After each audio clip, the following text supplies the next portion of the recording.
En la parte norte de la Tierra se extiende un vasto territorio que abarca los bosques de taiga, las interminables estepas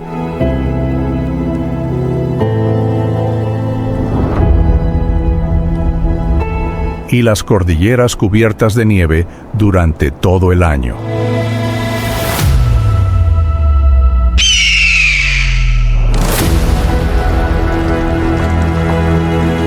Esta es Rusia, un lugar donde la naturaleza existe en su majestuosidad primigenia.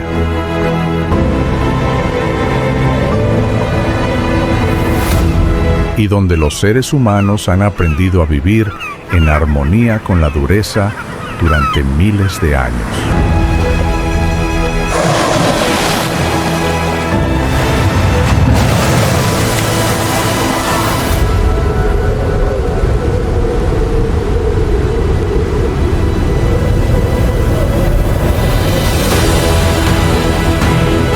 Aquí, el invierno puede engullir incluso la luz.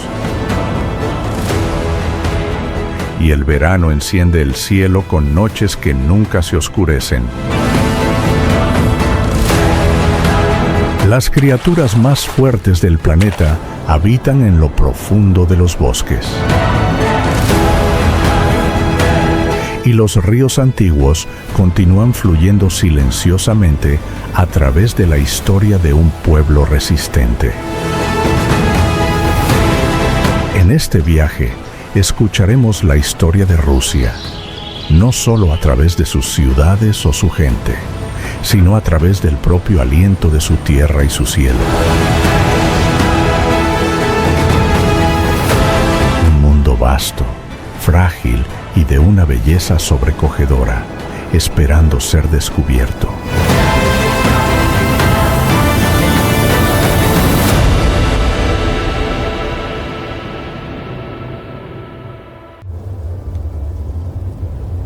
Kamchatka.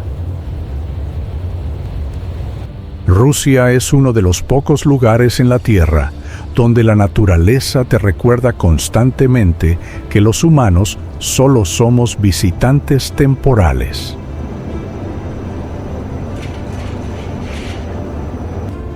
Y ningún lugar muestra esto más claramente que la península de Kamchatka, la tierra de los volcanes, el hielo y paisajes que difícilmente podrías imaginar sin verlos con tus propios ojos.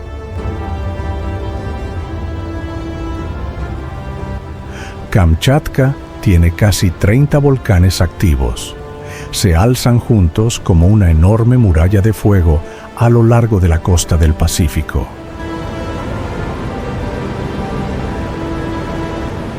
Por la mañana, puedes ver humo blanco elevándose de varios picos a la vez, como si la propia tierra estuviera respirando. Algunos volcanes nunca duermen, expulsando continuamente ceniza y calor, tiñendo el cielo con un tenue gris como si estuviera cubierto por un velo.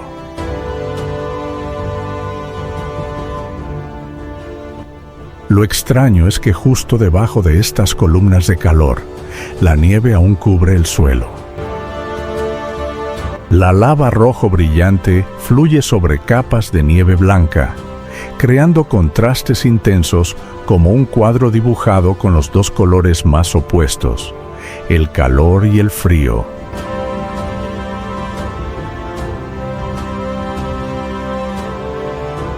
En cualquier otro lugar, la nieve se derretiría al instante, pero aquí permanece porque el clima es extremadamente frío, lo que hace la escena aún más surrealista.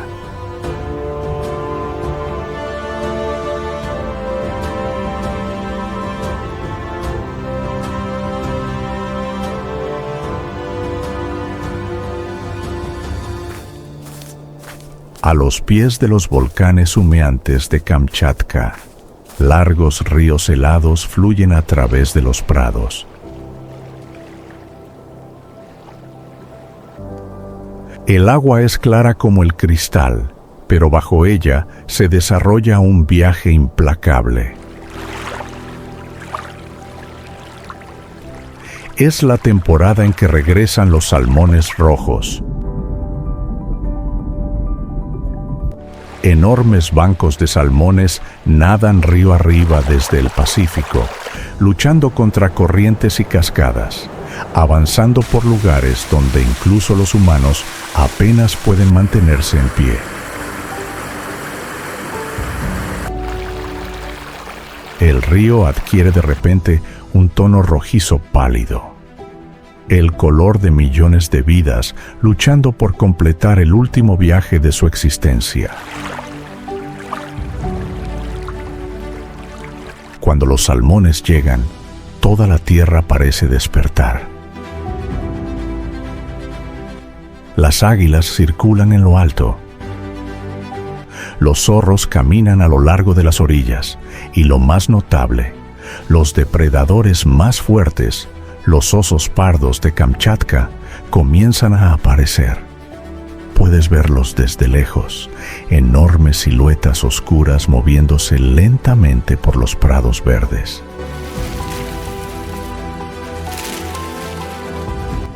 Ellos saben exactamente cuándo comienza la temporada del salmón, como si un reloj natural establecido hace miles de años los hubiera alertado.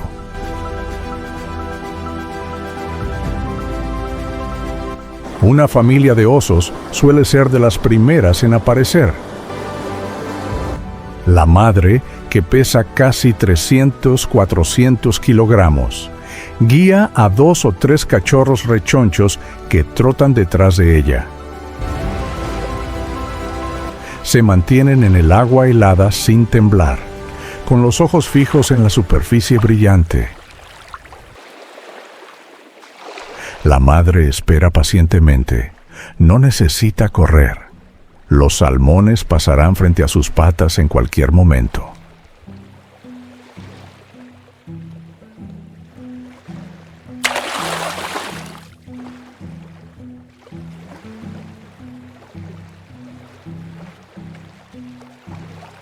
Y entonces llega el momento.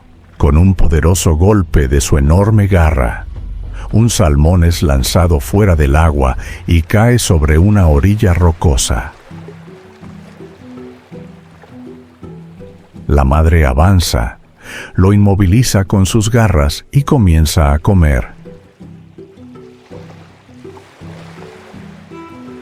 Mientras tanto, los cachorros se acercan apresuradamente, tratando tanto de practicar cómo atrapar peces como de pedir su parte.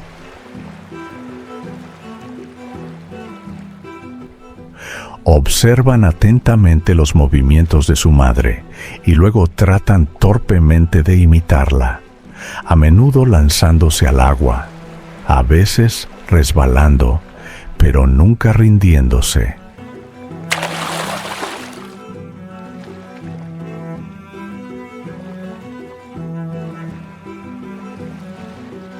Más río arriba, un gran oso macho se acerca.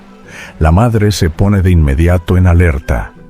Permanece de pie en el agua, exhala con fuerza y luego guía a sus crías hacia una zona más baja para mantenerse lejos del peligro.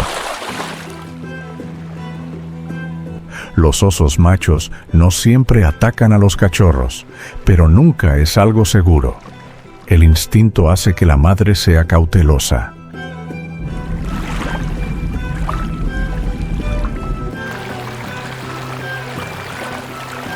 Todo el río se convierte en un vasto escenario de la naturaleza. Salmones rojos arremolinándose como cintas de luz. Madre Sosa enseñando a sus crías sus primeras habilidades de caza. Y el calor de los volcanes detrás elevándose como una niebla blanca, como un velo translúcido.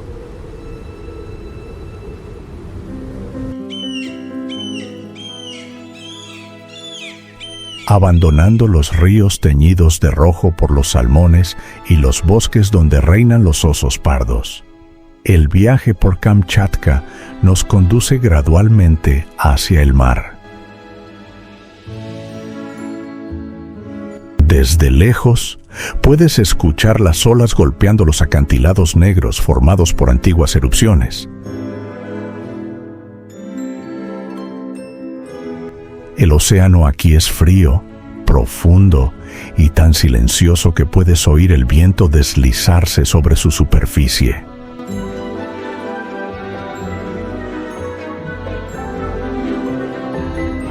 Y en estas aguas heladas aparece una criatura rara, la beluga, los fantasmas blancos del océano norteño. Cuando el mar está en calma, puedes ver espaldas blancas y lisas emerger y desaparecer de nuevo, como trazos de luz deslizándose sobre el agua gris.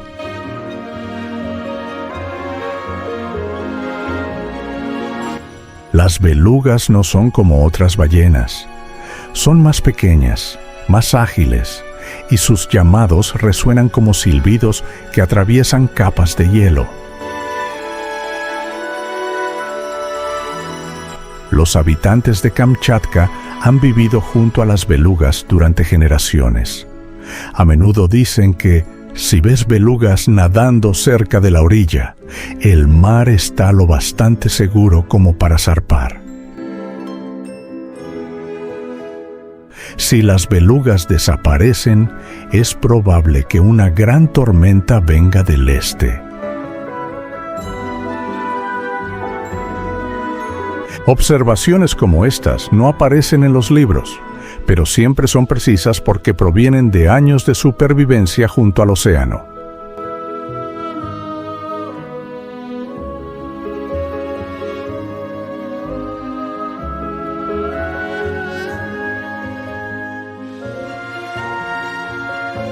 Chukotka. Al dejar Kamchatka y viajar muy al norte, el paisaje se vuelve cada vez más vacío.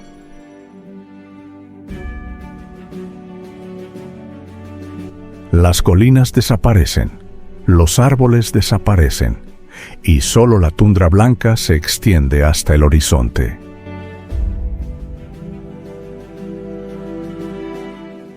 Los vientos fríos del océano Ártico barren la tierra plana, haciendo que este lugar se sienta como otro mundo. Esta es Chukotka, la región en el borde de Rusia, a solo 85 kilómetros de Alaska y aún así pareciendo dos planetas distantes.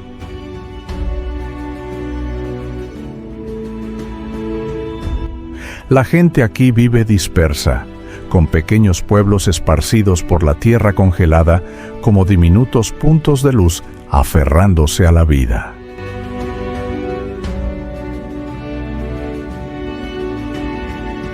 La vida es extremadamente dura. El invierno baja a 40°. Los vientos son lo bastante fuertes como para arrancar la nieve de los tejados, y el sol sale solo unas pocas horas al día.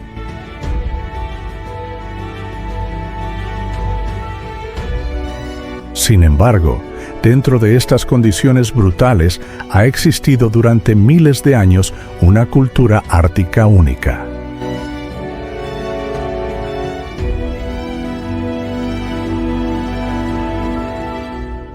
Chukotka es la tierra natal de los Chukchi, Yupik y Eben, pueblos indígenas que entienden esta tierra mejor que nadie.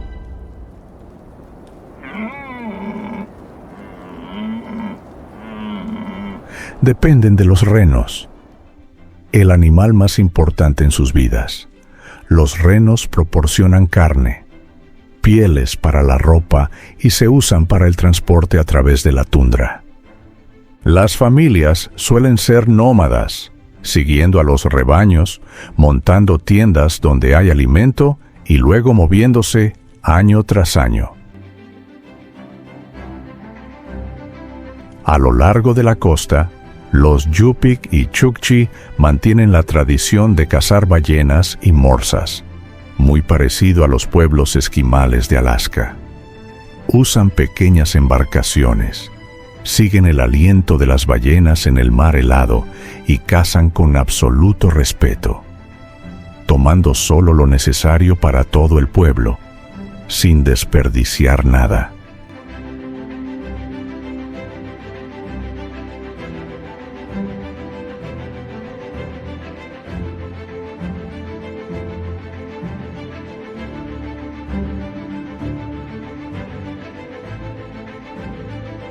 Sus viviendas tradicionales también son notables, estructuras en forma de cúpula hechas con huesos de ballena, madera arrastrada por el mar y pieles de animales. Son bajas y redondeadas, diseñadas para resistir vientos árticos tan fuertes como tormentas.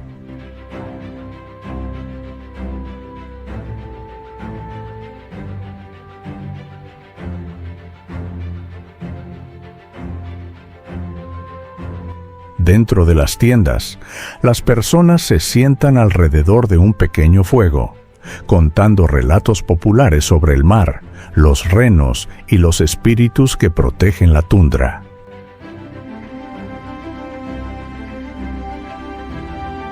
Chukotka también es mundialmente famosa por sus tallas en marfil de morsa. Los artesanos indígenas pueden tallar imágenes de escenas de caza, mitos antiguos o animales árticos con un nivel de detalle que asombra al mundo. Cada pieza es una historia, una manera en que los Chukchi preservan memoria y tradición.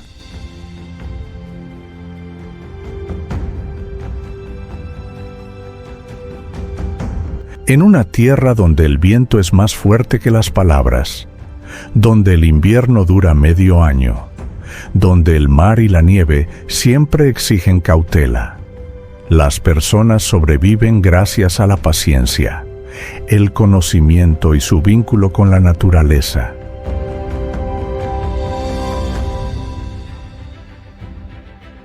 Chukotka puede sentirse como el lugar donde la tierra termina, pero su gente y su cultura continúan, fuertes, duraderas y hermosas a su manera única.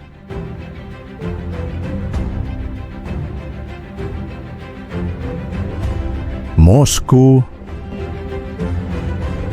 Después de dejar la vasta extensión helada de Chukotka, volamos miles de kilómetros hacia el oeste hasta un mundo completamente diferente.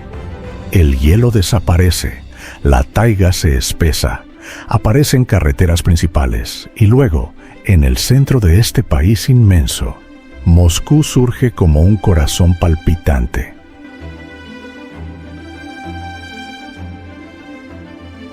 Hace más de 900 años, este lugar no era más que un pantano y un puente de madera que cruzaba el río Moscova. En 1147, el nombre Moscú fue registrado por primera vez en la historia, mencionado como un pequeño puesto avanzado de ciudades más antiguas.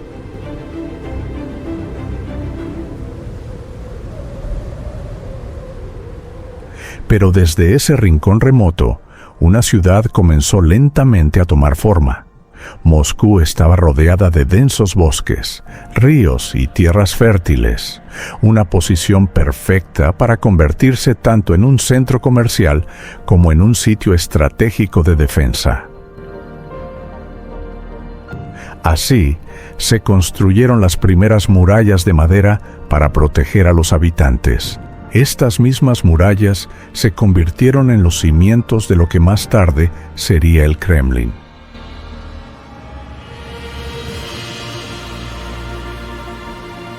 En los siglos que siguieron, Moscú continuó creciendo. Cuando los príncipes rusos necesitaban un lugar fuerte para unificar las tierras vecinas, eligieron Moscú. Cuando potencias externas, como los mongoles, invadieron, fueron los príncipes de Moscú quienes recolectaron impuestos, reunieron fuerzas y gradualmente se convirtieron en el centro político de toda la región.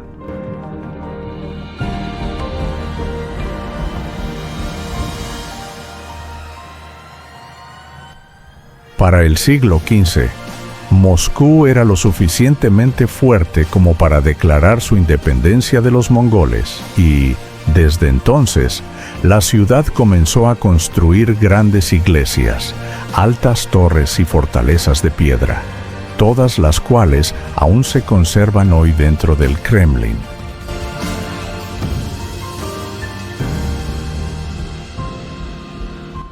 A medida que Moscú creció desde una pequeña fortaleza de madera, la ciudad dejó al mundo estructuras icónicas que cualquiera podría reconocer como el centro mismo del poder ruso.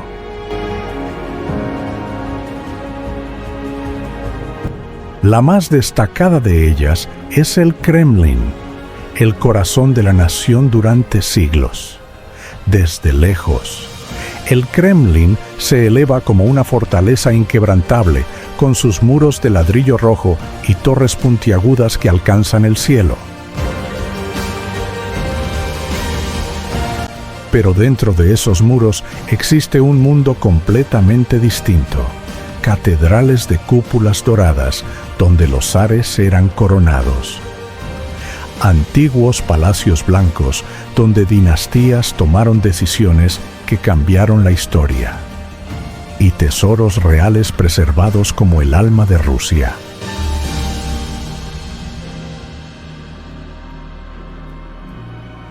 El Kremlin es tanto un símbolo de poder como un lugar donde cada era, desde los zares, el Imperio, la Unión Soviética, hasta la Rusia moderna, ha dejado su huella.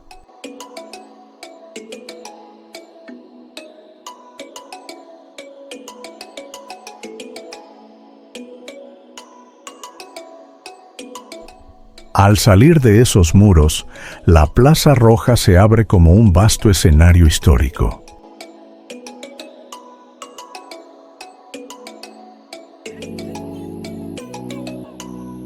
En el pasado, la plaza albergaba coronaciones, grandes mercados y ceremonias religiosas. Pero en años posteriores, se convirtió en el lugar donde el mundo presenció el poderío militar de Rusia. Decenas de miles de soldados marcharon aquí. Tanques y misiles rodaron por el pavimento de piedra. Y la música militar resonó por la plaza durante desfiles simbólicos.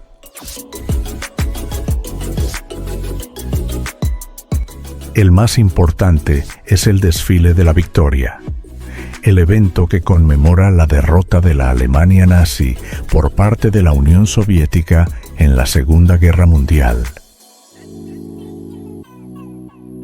Cada año, el 9 de mayo, formaciones militares vuelven a marchar por la Plaza Roja entre aplausos y campanas, recordando la victoria que salvó a la nación de la devastación. Para los rusos, no es solo una celebración, sino parte de su alma nacional.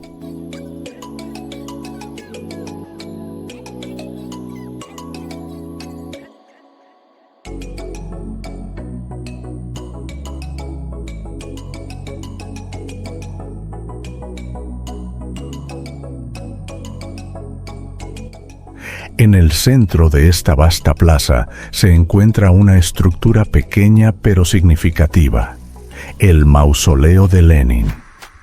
Dentro se halla el cuerpo preservado de Vladimir Lenin, el líder de la Revolución de 1917. Fue la figura que puso fin al régimen zarista y sentó las bases del Estado soviético. Por eso, los rusos decidieron preservar su cuerpo como símbolo histórico.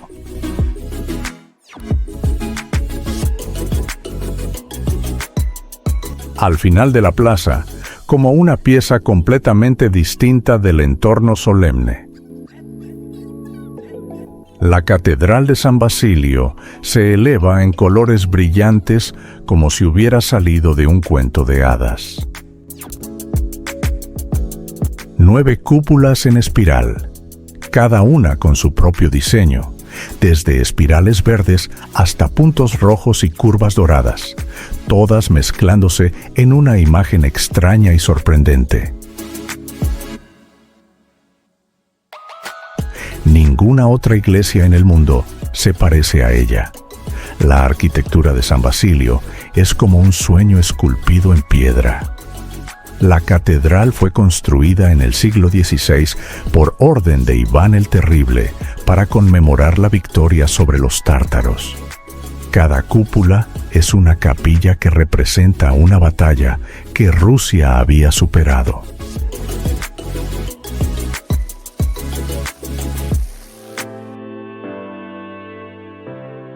Dentro, los pasillos estrechos se retuercen como un laberinto, con paredes pintadas a mano con patrones florales antiguos, haciendo que los visitantes sientan como si caminaran por un pequeño jardín secreto.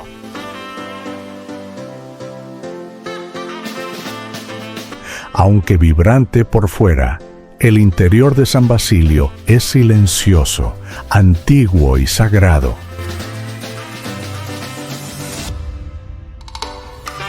Esta estructura es tan bella que la leyenda dice que Iván ordenó que cegaran al arquitecto para que nunca pudiera crear algo más magnífico. Tal vez la historia sea solo un rumor, pero muestra cómo los rusos ven esta catedral como una obra maestra irrepetible.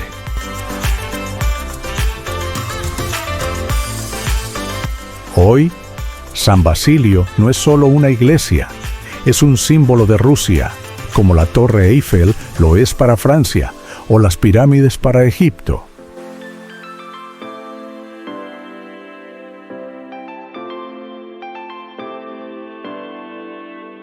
Bajo Moscú se encuentra el sistema de metro que Stalin construyó como un palacio para los trabajadores. Estaciones adornadas con candelabros de cristal, mármol y mosaicos convierten el viaje diario en una exhibición de grandeza comunista. Pero cuando comenzó la Guerra Fría, estos túneles asumieron otro propósito: convertirse en refugios en caso de guerra nuclear. El mismo espacio, pero su significado cambió con los temores de la época.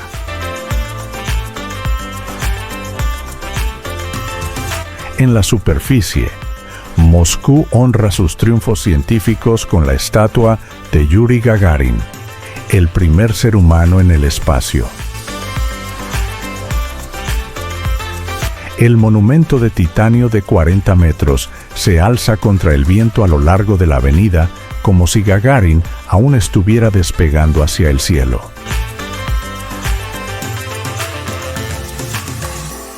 En 1961, su vuelo convirtió el miedo en orgullo.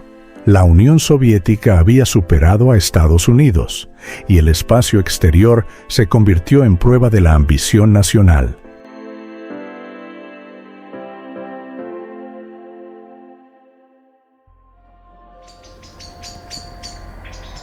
Volga.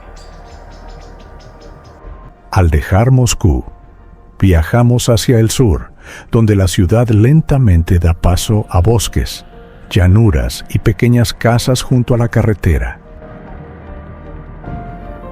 Y entonces aparece ante nosotros una vasta extensión de agua como un mar, el Volga, el río más largo de Europa, donde los rusos creen que el alma de la nación fluye en cada corriente.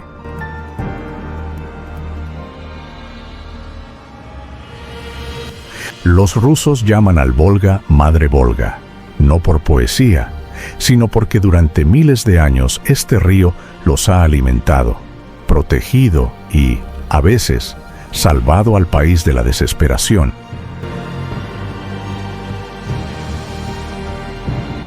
Hubo un tiempo en que el Volga era la gran ruta comercial, donde los barcos vikingos se deslizaban desde el norte hasta Persia en el sur.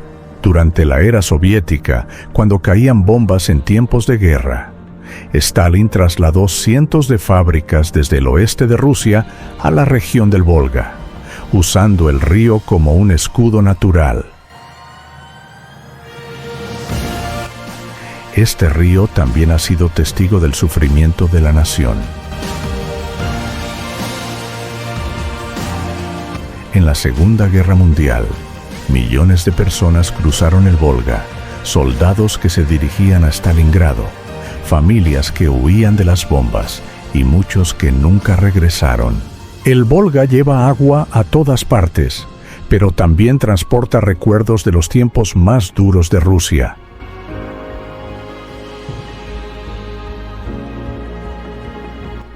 A lo largo de sus orillas, surgieron grandes ciudades como distintos capítulos de un libro de historia.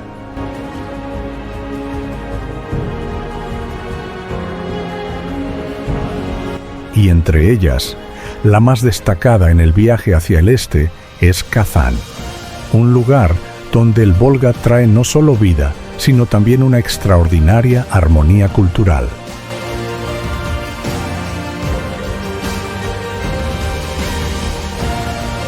Allí, en el mismo muro, una mezquita de cúpulas verdes y una iglesia ortodoxa de cúpulas doradas se alzan una al lado de la otra.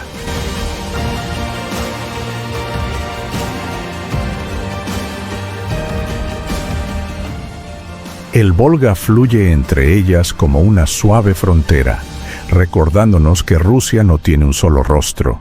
Es una mezcla de muchos mundos.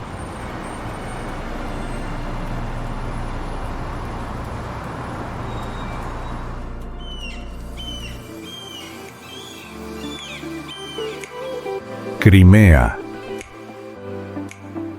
Crimea aparece como un mundo diferente dentro de Rusia. Después de las llanuras y los bosques de abedules ya familiares, el paisaje se abre de repente hacia mares amplios, luz brillante y acantilados blancos que se elevan directamente sobre aguas turquesas.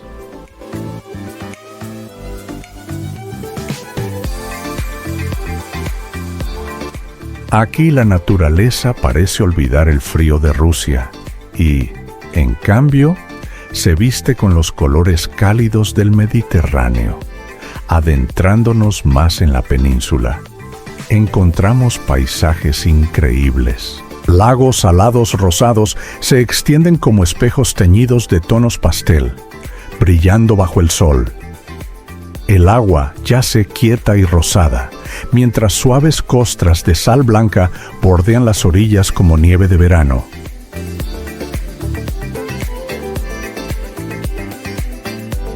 Y en este lugar aparentemente pacífico, un tren minero pasa, lento pero poderoso, partiendo el lago como una línea metálica.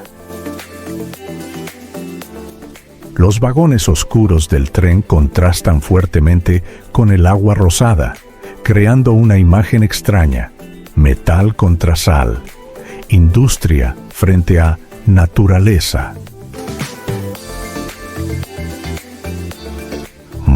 Las ruedas levantan nubes de sal y minerales, llenando el aire tanto con el aroma de la salmuera como con el rastro del metal. Incluso las rocas a lo largo de la orilla están teñidas. Las botas de los trabajadores están cubiertas de sal blanca, y las aves que vuelan sobre el lago brillan a la luz del sol como si estuvieran espolvoreadas con un leve polvo rosado.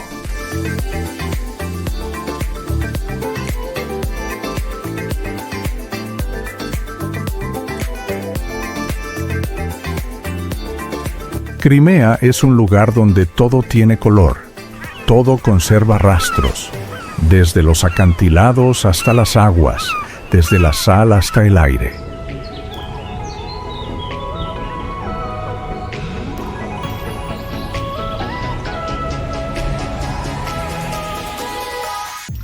Pero esos colores naturales son solo una capa superficial que cubre una historia muy profunda.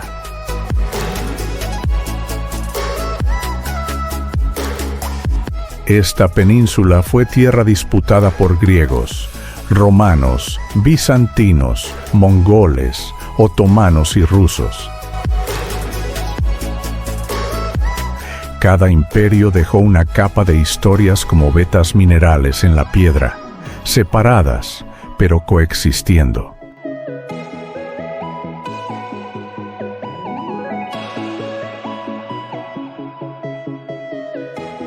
A lo largo de los acantilados costeros, el nido de golondrina aún se aferra al borde de un abismo profundo, como un pequeño castillo sostenido por el viento.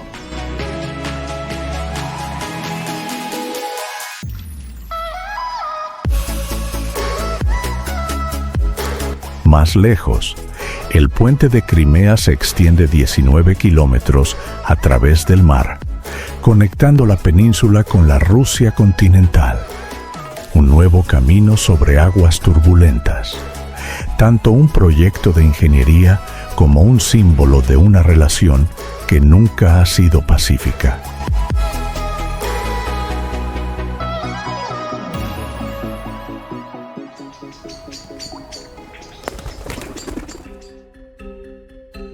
Siberia.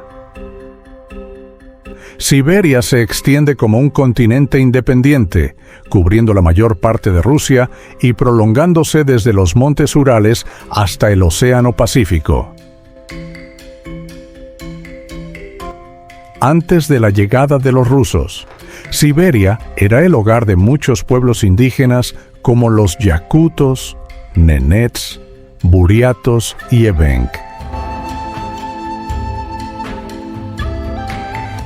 Vivían cazando, criando renos, pescando bajo el hielo y practicando rituales chamánicos, creyendo que los bosques, las montañas y el hielo tenían espíritus.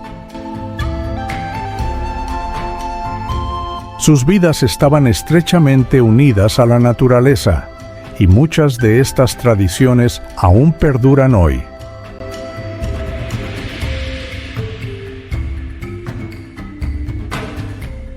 A partir del siglo XVI, el Imperio ruso comenzó a expandirse hacia el este. Las expediciones cosacas siguieron los ríos, buscaron pieles y establecieron los primeros asentamientos. Más tarde, los zares y luego la Unión Soviética convirtieron partes de Siberia en zonas de trabajos forzados, con campos del Gulag escondidos profundamente en los bosques y el hielo.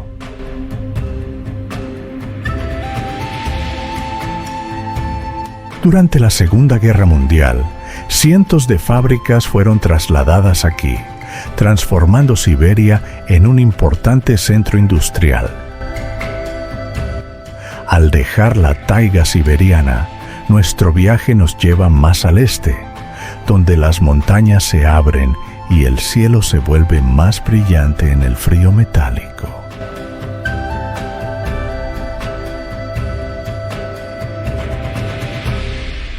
Y entonces emerge el lago Baikal, un océano interior más antiguo que la mayoría de las cordilleras de la Tierra. El agua de Baikal es tan clara que puedes ver a través de decenas de metros, como una ventana a las profundidades del planeta. El pueblo buriato, que ha vivido alrededor del lago por milenios, cree que Baikal es un dios gigante dormido y atan cintas de oración a los árboles para buscar protección.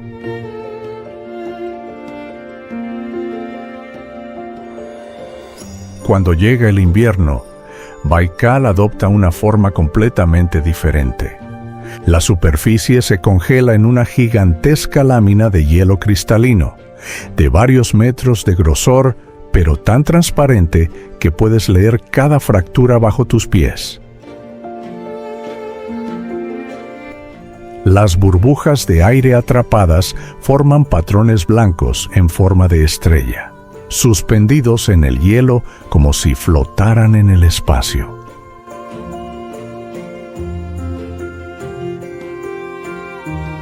Y es entonces cuando las personas comienzan a reclamar el lago. Los patinadores se deslizan durante decenas de kilómetros sobre su superficie parecida al vidrio. Los esquiadores de travesía trazan largas huellas rectas hacia el horizonte. Otros conducen autos, camiones, motocicletas e incluso vehículos especiales sobre el hielo, convirtiendo el cuerpo de agua dulce más profundo del mundo en una carretera congelada temporal.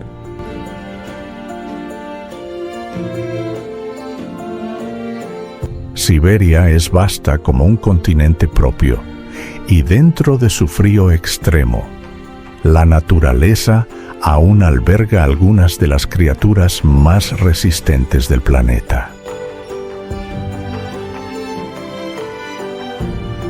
En la profunda taiga, el tigre siberiano, el felino más grande del mundo, se mueve silenciosamente como un fantasma.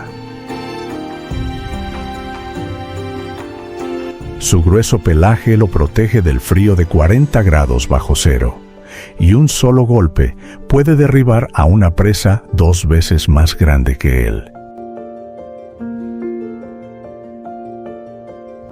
No lejos de donde cazan los tigres, los osos pardos siberianos deambulan lentamente por los arroyos de verano, reuniendo todo lo comestible para prepararse para los meses de hibernación.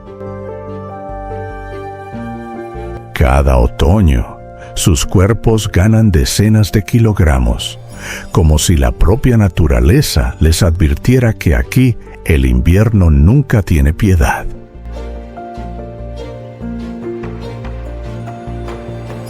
A través de las llanuras nevadas del norte, las manadas de renos se mueven por miles, cruzando la tundra blanca como barcos que derivan sobre un mar congelado.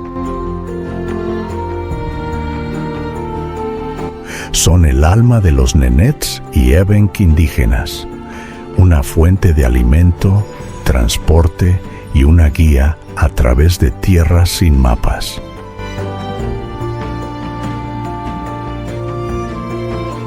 Más al norte, la silueta veloz del zorro ártico aparece entre los ventisqueros.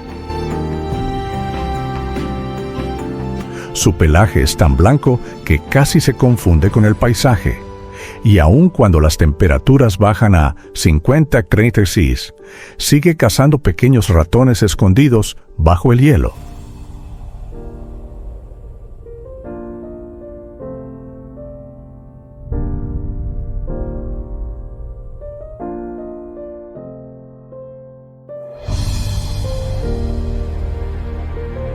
Y cuando llegamos al lago Baikal, la naturaleza abre un nuevo capítulo.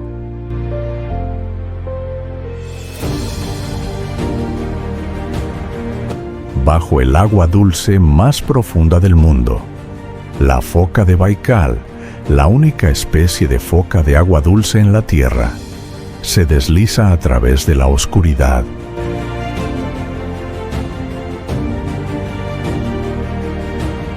Nadie sabe exactamente cómo llegaron aquí, a miles de kilómetros del océano, convirtiendo su existencia en uno de los misterios más bellos de Siberia.